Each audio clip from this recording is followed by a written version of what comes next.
ये दाग दाग उजाला, ये शब गजीदा शहर, वो इंतजार था जिसका, ये वो शहर तो नहीं। लेकिन अगर इस सदन में बैठे हम सभी सदस्य ये ठान ले कि हमें संविधान के मूल्यों को लागू करना है और उसे लागू करने का प्रयास करें, तो वह सुबह जरूर आएगी जिसके लिए लाखों भारतवासियों ने अपने जानों की कुर्बानी दी। एक युवा सांसद के तौर पर मैं अपनी उम्मीदों को संविधान के साथ जोड़कर खास तौर पर ये बताना चाहती हूँ कि आज हमारे देश में पिछड़े, दलित, अल्पसंख्यक समुदाय को किस तरह अपने संवैधानिक अधिकारों और आज़ादियों की हिफाजत के लिए हर रोज़ मुश्किलों का सामना करना पड़ रहा है। Doctor B.R. अम्बेडकर के कथन से अपनी बात रखना चाहती हूँ। उन्होंने कहा था, मुझे अपने भारतवर्ष पर फक्र है कि जिसके पास ऐसा संविधान है जो लोकतंत्र, समाजवाद और सेक्युलरिज्म को संजोता है। लेकिन आज ऐसा लगता है जैसे संविधान की किताब तो है पर इसे चलाने वालों का ईमान गुम हो गया है। आज हिंदुस्तान में हर वर्ग को किसी न किसी चुनौती का सामना करना पड़ रहा है, मगर अल्पसंख्यक खासतौर पर मुसलमानों पर जो कहर टूटा है वो किसी से छुपा नहीं है। ये लोग सिर्फ अपने मजहबी पहचान की वजह से निशाने पर हैं। संविधान का अनुच्छेद 15 कहता है कि किसी भी नागरिक के साथ धर्म, जाति या किसी और वजह से भेदभाव नहीं होना चाहिए, लेकिन हकीकत इसके उलट है। हालात इस कदर बिगड़ चुके हैं कि hate speech, mob lynching, bulldozer द्वारा घरों को गिराने की घटनाएं आम हो गई हैं, खास तौर पर उत्तर प्रदेश में, जहां ऐसा लगता है जैसे कानून के नाम पर जंगल राज चल रहा हो। संभल में जो हुआ वो सबके सामने है। पुलिस के संरक्षण में निर्दोष लोगों की हत्या की गई और सरकार ने चुप्पी साध ली। अल्पसंख्यकों पर हिंसा बढ़ती जा रही है, मगर सत्ता में बैठे लोग या तो आंखें मूंदे हुए हैं या फिर इन घटनाओं को बढ़ावा दे रहे हैं। हद तो तब हो जाती है जब न्यायपालिका की बात भी अनसुनी कर दी जाती है। सुप्रीम कोर्ट ने मॉब लिंचिंग पर 11 सूत्रीय निर्देश जारी किए थे।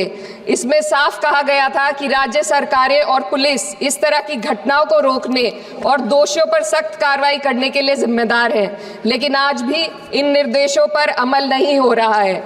हाल ये है कि मॉब लिंचिंग को रोकने की बजाय सत्ता में बैठे लोग आग में घी डालने का काम कर रहे हैं। उनकी जुबान से ऐसी बातें निकलती हैं जो नफरत को और बढ़ावा देती है। ये अशांति अब इतनी गहराई तक फैल चुकी है कि हमारे समाज के धर्मनिरपेक्ष चरित्र पर गंभीर सवाल उठ रहे हैं। साल की शुरुआत में ही कई राज्यों में दुकानदारों को अपने नाम बोर्ड पर लगाने के लिए मजबूर किया गया। इसे सेहत और सुरक्षा के कानूनों का हिस्सा बताया गया, मगर असल मंशा कुछ और थी। ये कदम खास तौर पर मुसलमान दुकानदारों को निशाना बनाकर उठाया गया ताकि उनकी रोजी रोटी पर चोट की जाए। पिछले हफ्ते मुरादाबाद में एक मुस्लिम डॉक्टर को हिंदू बहुल्य मोहल्ले में घर खरीदने पर विरोध झेलना पड़ा। वजह बताई गई कि इससे मोहल्ले की सामाजिक शांति बिगड़ जाएगी। अब आप ही बताइए, क्या ये वजह सही है, जायज है? असल में ये छोटी बड़ी घटना इस बात का सबूत है कि सांप्रदायिकता को बढ़ावा देने वाले बयान और नीतियां हमारे समाज को अंदर से खोखला कर रही है। उत्तर प्रदेश में यति नरसिंहानंद ने बेहद घटिया बयान दिया, लेकिन सरकार इन बयानों पर कोई कार्रवाई नहीं कर रही। हेट स्पीच न केवल जनमानस के विचारों को प्रदूषित करती है, बल्कि इससे अब संवैधानिक पदों पर बैठे लोगों को भी प्रभावित कर दिया है। अभी हाल ही में माननीय उच्च न्यायालय इलाहाबाद के माननीय न्यायाधीश ने ऐसे बयान दिए जिसका संज्ञान खुद सुप्रीम कोर्ट को लेना पड़ा। संविधान के अनुच्छेद 29 और 30 ने अल्पसंख्यकों को उनके मजहबी और सांस्कृतिक हक दिए हैं ताकि वो अपनी पहचान को बचा सके और अपने संस्थान चला सके, लेकिन आज उन्हीं हकों पर हर तरफ से चोट की जा रही है। वक्फ जैसे बिल लाकर उनके धार्मिक अधिकारों को छीनने की कोशिश की जा रही है। आज अल्पसंख्यक समुदाय को संविधान द्वारा दिए गए अपने बुनियादी अधिकार पाने के लिए लंबी लड़ाई लड़नी पड़ रही है। ऐसे कई मामले अदालत ने न्याय देकर संविधान की रक्षा की है, लेकिन अदालती प्रक्रिया में जो समय लगता है उसकी वजह से देश के सामाजिक ताने बाने को भारी नुकसान उठाना पड़ता है।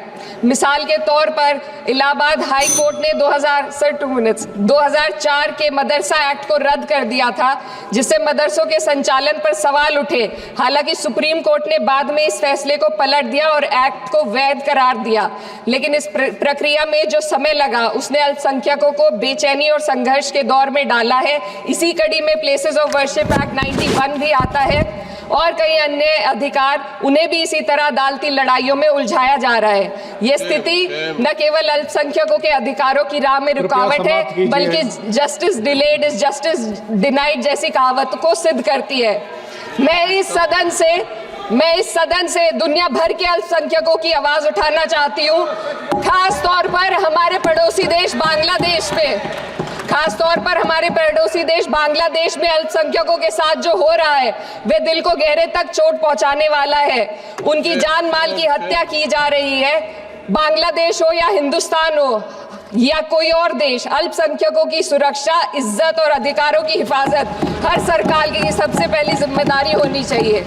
मैं इस सदन से अपने देश के अल्पसंख्यकों के साथ बांग्लादेश के पीड़ित अल्पसंख्यकों की आवाज को एक साथ उठाना चाहती हूँ। ये वक्त की पुकार है कि हम सब मिलकर ये सुनिश्चित करें कि किसी भी इंसान को उसकी पहचान या मजहब के कारण डर कर जीने पर मजबूर ना होना पड़े।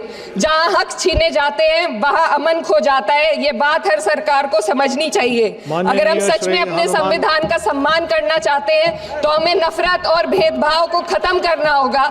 हमें ये दिखाना होगा कि ये मुल्क हर वर्ग, हर जाति, हर धर्म और हर समुदाय का है, और जब तक ऐसा नहीं होगा तब तक संविधान की आत्मा सिसकती रहेगी। सर, अपनी बात को खत्म करते हुए मैं एक शेर अर्ज करना चाहती हूँ। ये दाग दाग उजाला, ये शब गजीदा शहर, वो इंतजार था जिसका, ये वो शहर तो नहीं।